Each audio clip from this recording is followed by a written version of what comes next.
हाय दोस्तों, हमारे YouTube channel star study point में आप लोगों का स्वागत है। तो चलिए मैं आपके लिए राजनीति शास्त्र के स्थानीय स्वशासन का दूसरा वीडियो लेकर आया हूं। तो चलिए अब चलते हैं प्रश्नों पर। तो हमारा प्रश्न है, सरकार की पंचायती राज प्रणाली की प्रमुख विशेषताएं क्या है। ये है, इनमें सरकार की 3 श्रेणियाँ होती है। बी है, इसका लक्ष्य गाँवों को सामाजिक एवं आर्थिक न्याय प्रदान करता है।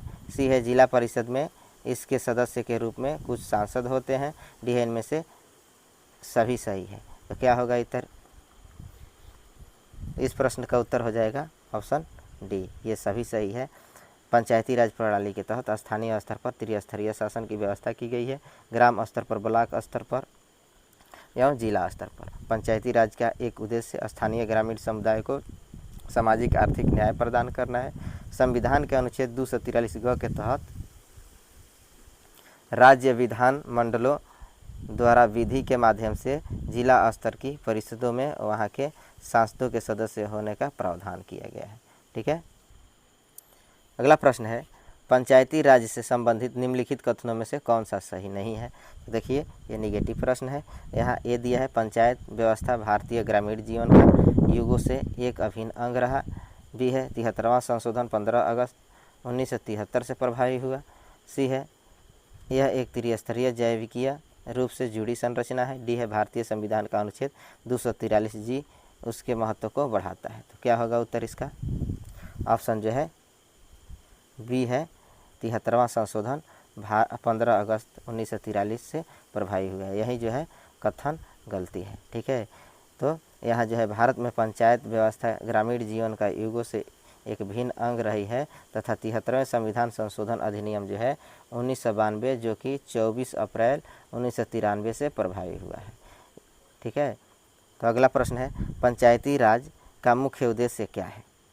ये है, कृषि उत्पादन को बढ़ाना। बी है, रोजगार बढ़ाना। सी है, लोगों की राजनीतिक जागरूकता को बढ़ाना। और डी है, लोगों को विकासमूलक प्रशासन में भागीदारी के योग्य बनाना। तो क्या होगा उत्तर इसका?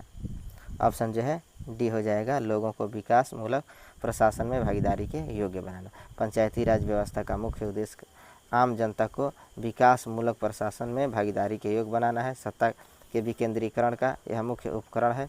73वें संविधान संशोधन अधिनियम 1992 द्वारा पंचायतों को तथा 74वें संविधान संशोधन अधिनियम 1992 द्वारा नगर पालिकाओं को संवैधानिक दर्जा प्रदान किया गया है। ठीक है। अगला प्रश्न है, सफलतापूर्वक कार्य हेतु पंचायती राज को पूरे सहयोग की ज़रूरत पड़ती है। ये है, स्थानीय जनता की।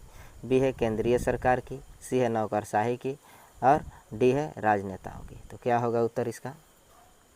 ऑप्शन जो है ये हो जाएगा, स्थानीय जनता की। पंचायती राज को सफलतापूर्वक कार्य करने के लिए स्थानीय जनता के पूर्ण सहयोग की आवश्यकता होती है। बिना जन भागीदारी के पंचायती राज का स्वप्न साकार नहीं हो सकता है। ठीक है। अगला प्रश्न है, भारत में पंचायती राज प्रतिनिधित्व करता है। तो ये है, शक्तियों का विकेंद्रीकरण। बी है, लोगों की हिस्सेदारी। सी है, सामुदायिक विकास। और डी है, ये सभी। तो क्या हो जाएगा उत्तर? तो देखिए, यहाँ पंचायती राज जो है शक्तियों का विकेंद्रीकरण, लोगों की हिस्सेदारी और सामुदायिक विकास, इन तीनों का जो है प्रतिनिधित्व करता है।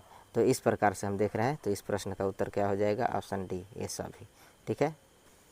अगला प्रश्न है, निम्न में से कौन सा विकेंद्रीकरण का वैशिष्ट नहीं। तो ए है, स्वायत्तता। बी है, लोक सहभागिता। सी है, स्थानीय समुदायों में आत्मविश्वास को नहीं जगाना। डी है, स्थानीय समुदायों को सशक्त बनाना। यह है, उपयुक्त में से कोई नहीं, उपयुक्त में से एक से अधिक। तो क्या होगा उत्तर इसका? ऑप्शन जो है सी हो जाएगा। दिए गए विकल्पों में स्थानीय समुदायों में आत्मविश्वास को नहीं जगाना विकेंद्रीकरण का वैशिष्ट्य या विशेषता नहीं है। स्वायत्तता, लोक सहभागिता एवं स्थानीय समुदायों को सशक्त बनाना विकेंद्रीकरण की विशेषता है। ठीक है। अगला प्रश्न है, निम्नलिखित में से किस एक में राज्य सरकार का स्थानीय इकाइयों पर नियंत्रण नहीं होता। तो ये निगेटिव प्रश्न है। देखिए, नागरिकों की शिकायतें। बी है, आर्थिक मामले। सी है, विधि निर्माण। और डी है, कार्मिकों के मामले। तो क्या होगा उत्तर इसका? ऑप्शन जो है ये हो जाएगा। ठीक है, नागरिकों की शिकायतें। स्थानीय निकायों पर नागरिकों की शिकायतों के मामलों में राज्य सरकार का नियंत्रण नहीं होता है, जबकि आर्थिक मामलों, कार्मिकों तथा विधि निर्माणों के संदर्भ में राज्य सरकार का स्थानीय निकायों पर नियंत्रण होता है। ठीक है। अगला प्रश्न है, ग्रामीण स्थानीय शासन का पंचायती राज नामांकन किस भारतीय नेता के सुझाव का परिणाम था? यह है जवाहरलाल नेहरू, बी है डॉक्टर राजेंद्र प्रसाद, सी है सरदार पटेल और डी है MK गांधी यानी महात्मा गांधी। तो क्या होगा उत्तर इसका? इस प्रश्न का उत्तर हो जाएगा ऑप्शन डी, महात्मा गांधी। ग्रामीण स्थानीय शासन का पंचायती राज नामांकन महात्मा गांधी के सुझाव का परिणाम था। महात्मा गांधी ने महसूस किया था कि गांव को न केवल आर्थिक रूप से बल्कि राजनीतिक एवं प्रशासनिक रूप से भी आत्मनिर्भर होना चाहिए। उन्होंने सुझाव दिया था कि एक गाँव के सभी मामले वयस्क मताधिकार के आधार पर निर्वाचित एक पंचायत द्वारा प्रशासित किए जाने चाहिए। ठीक है। अगला प्रश्न है, CDP एवं NES के पुनर्गठन के लिए 1957 में NDC द्वारा स्थापित समिति का नाम बताएं, जिसने ग्रामीण स्थानीय सरकार की त्रिस्तरीय प्रणाली का सुझाव दिया था। तो ये है बलवंत राय मेहता समिति, बी है अशोक मेहता समिति, सी है प्रजातांत्रिक विकेंद्रीकरण पर महाराष्ट्र समिति और डी है ग्राम नगर संबंधी समिति। तो क्या हो जाएगा उत्तर इसका? ऑप्शन जो है ये हो जाएगा। ठीक है, बलवंत राय मेहता समिति। 1952 में प्रारंभ सामुदायिक विकास कार्यक्रम CDP और 1953 में प्रारंभ राष्ट्रीय विस्तार योजना NES के पुनर्गठन के लिए राष्ट्रीय विकास परिषद द्वारा बलवंत राय मेहता समिति का गठन 1957 में किया गया था। इस समिति ने लोकतांत्रिक विकेंद्रीकरण और ग्रामीण स्थानीय सरकार की त्रिस्तरीय पंचायत प्रणाली की अनुशंसा की थी। ठीक है। अगला प्रश्न है, भारत में त्रिस्तरीय पंचायती राज व्यवस्था की सिफारिश की थी। तो ये है अशोक मेहता समिति ने, बी है बलवंत राय मेहता समिति ने, सी है GV.K. राव समिति ने और डी है LM सिंघवी समिति ने। तो क्या होगा उत्तर इसका? ऑप्शन जो है बी हो जाएगा, बलवंत राय मेहता समिति ने। भारत में त्रिस्तरीय पंचायती राज व्यवस्था की स्थापना की सिफारिश बलवंत राय मेहता समिति 1957 ने की थी। समिति की सिफारिशों के आधार पर ही राजस्थान की विधानसभा ने 2 सितंबर 1959 को पंचायती राज अधिनियम पारित किया। अधिनियम के प्रावधानों के अनुरूप पंडित जवाहरलाल नेहरू ने 2 अक्टूबर 1959 को राजस्थान के नागौर जिले में पंचायती राज का उद्घाटन किया। इसके अतिरिक्त पंचायतों में सुधार के लिए 1977 में अशोक मेहता समिति, 1985 में GV.K. राव समिति तथा 1986 में डॉक्टर LM सिंघवी समिति का भी गठन किया गया था। ठीक है। अगला प्रश्न है, बलवंत राय मेहता समिति ने किस प्रकार की पंचायती राज व्यवस्था की अनुशंसा की थी? ए है द्विस्तरीय, बी है त्रिस्तरीय, सी है ग्राम स्तरीय और डी है उपयुक्त में से कोई नहीं। तो क्या होगा उत्तर इसका? ऑप्शन जो है बी हो जाएगा, त्रिस्तरीय। ठीक है। अगला प्रश्न है, निम्नलिखित राज्यों में से किसमें बलवंत राय मेहता समिति की सिफारिशों के अनुसार पंचायती राज व्यवस्था सर्वप्रथम स्थापित की गई? तो ये है उत्तर प्रदेश, बी है आंध्र प्रदेश, सी है राजस्थान और डी है तेलंगाना। तो क्या होगा उत्तर इसका? ऑप्शन जो है सी हो जाएगा, राजस्थान। अगला प्रश्न है, भारत में पंचायती राज की अनुशंसा के लिए बनी समिति के अध्यक्ष थे? ए बलवंत राय मेहता, बी भीमराव अंबेडकर, सी है जस्टिस कृष्ण अय्यर और डी है जगजीवन राम। तो क्या होगा उत्तर इसका? ऑप्शन जो है ये हो जाएगा, बलवंत राय मेहता। अगला प्रश्न है, जिस समिति की अनुशंसा पर देश में पंचायती राज लागू किया गया उसके प्रमुख थे? तो ए है जीवन राज मेहता, बी है बलवंत राय मेहता, सी है श्रीमन नारायण और डी है जगजीवन राम। तो क्या होगा उत्तर इसका? ऑप्शन जो है बी हो जाएगा, बलवंत राय मेहता। ठीक है। अगला प्रश्न है, निम्नलिखित में से किस समिति ने त्रिस्तरीय पंचायती राज प्रणाली की संस्तुति की? तो ए है बलवंत राय मेहता समिति, बी है अशोक मेहता समिति, सी है राव समिति और डी है सिंघवी समिति। तो क्या होगा उत्तर इसका? ऑप्शन जो है ये हो जाएगा, बलवंत राय मेहता समिति। ठीक है। अगला प्रश्न है, भारत में पंचायती राज व्यवस्था का वास्तुकार किसे कहा जाता है? ए है आचार्य नरेंद्र देव, बी है GV.K. राव और सी है V.R. मेहता और डी है LM सिंघवी। तो क्या होगा उत्तर इसका? ऑप्शन जो है सी हो जाएगा, V.R. मेहता।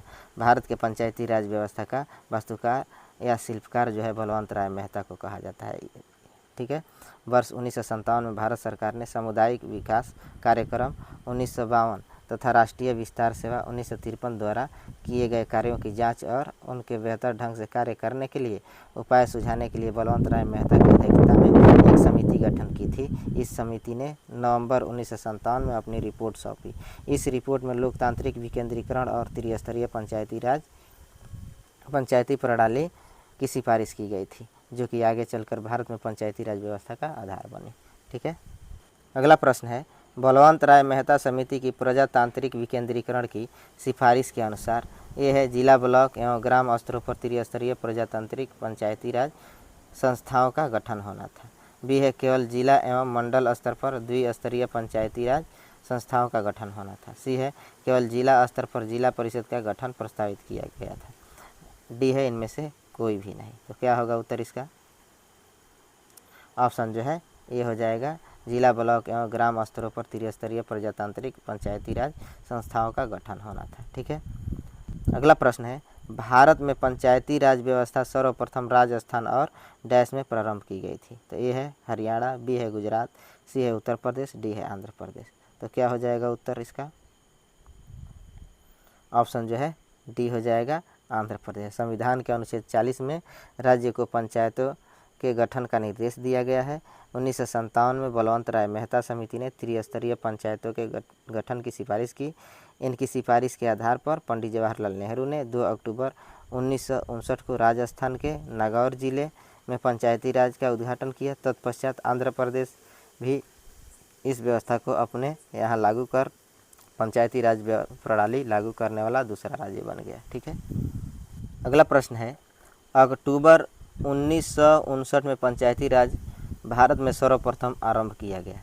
ए है राजस्थान में, बी है तमिलनाडु में, सी है केरल में, डी है कर्नाटक में। तो क्या होगा उत्तर इसका? ऑप्शन जो है ये हो जाएगा, राजस्थान में। अगला प्रश्न है, प्रथम पंचायती राज व्यवस्था का उद्घाटन पंडित जवाहरलाल नेहरू द्वारा 2 अक्टूबर 1959 में किया गया था।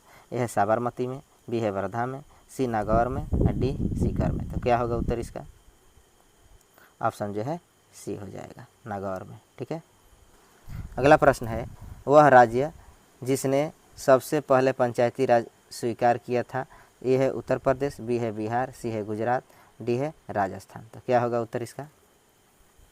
ऑप्शन जो है डी हो जाएगा, राजस्थान। अगला प्रश्न है, भारत में पंचायती राज प्रणाली का शुभारंभ कब और कहाँ हुआ।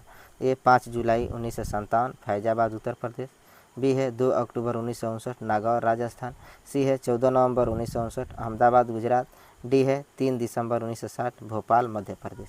तो क्या होगा उत्तर इसका? ऑप्शन जो है बी हो जाएगा, 2 अक्टूबर 1959 नागौर राजस्थान। अगला प्रश्न है, जिस समिति ने लोकतांत्रिक विकेंद्रीकरण और पंचायत राज की सिफारिश की उसका सभापति कौन था। तो ए है के.एम. पनिक्कर, बी है H.N. कुंजरू और सी है महात्मा गांधी, डी है बलवंत राय मेहता। तो क्या होगा उत्तर इसका? ऑप्शन जो है डी हो जाएगा, बलवंत राय मेहता। अगला प्रश्न है, विकेंद्रीकरण प्रणाली की सिफारिश किसने की थी। ए है सी राजगोपालाचारी, बी है J.B. कृपलानी, सी है बलवंत राय मेहता, डी है दिनेश गोस्वामी। क्या होगा उत्तर इसका? ऑप्शन जो है सी हो जाएगा, बलवंत राय मेहता। ठीक है। अगला प्रश्न है, त्रिस्तरीय पंचायती राज प्रणाली स्थापित करने की अनुशंसा सर्वप्रथम किसके द्वारा की गई थी। तो ये है अशोक मेहता समिति द्वारा, बी है L.M. सिंघवी समिति द्वारा, सी है बलवंत राय मेहता समिति द्वारा, डी है सरकारिया आयोग द्वारा। तो क्या होगा उत्तर इसका? ऑप्शन जो है सी हो जाएगा, बलवंत राय मेहता द्वारा। अगला प्रश्न है, पंचायती राज की त्रिस्तरीय व्यवस्था की संस्तुति प्रारंभ में किस समिति द्वारा की गई। ए है बलवंत राय मेहता समिति, बी है अशोक मेहता समिति, सी है L.M. सिंघवी समिति और डी है G.V.K. राव समिति। क्या हो जाएगा उत्तर इसका? ऑप्शन जो है ये हो जाएगा, बलवंत राय मेहता समिति। अगला प्रश्न है, निम्नलिखित में से कौन सी एक समिति पंचायती राज संस्था से संबंध नहीं है।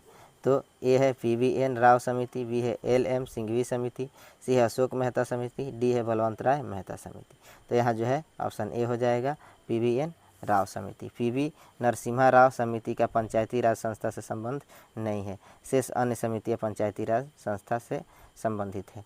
तो पंचायती राज से संबंधित प्रमुख समितियाँ हैं बलवंत राय मेहता समिति जो 1957 में, और संस्थानम समिति जो है 1963 एवं 64, अशोक मेहता समिति 1977 से 78, जीवी के राव समिति 1985, LM सिंघवी समिति 1986, हनुमंता राव समिति 1984, PK थुंगन समिति 1988 आदि है। ठीक है।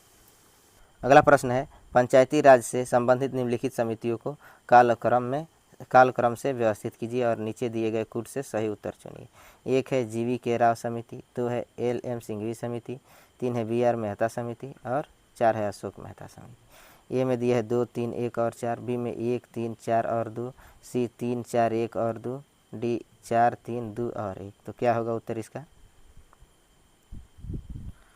ऑप्शन जो है सी हो जाएगा, 3, 4, 1 और 2। ठीक है। तो चलिए दोस्तों, इस वीडियो का हमारा यह अंतिम प्रश्न था। इसी प्रकार के प्रश्नों के साथ मैं अगले वीडियो में आऊँगा। तब तक के लिए धन्यवाद।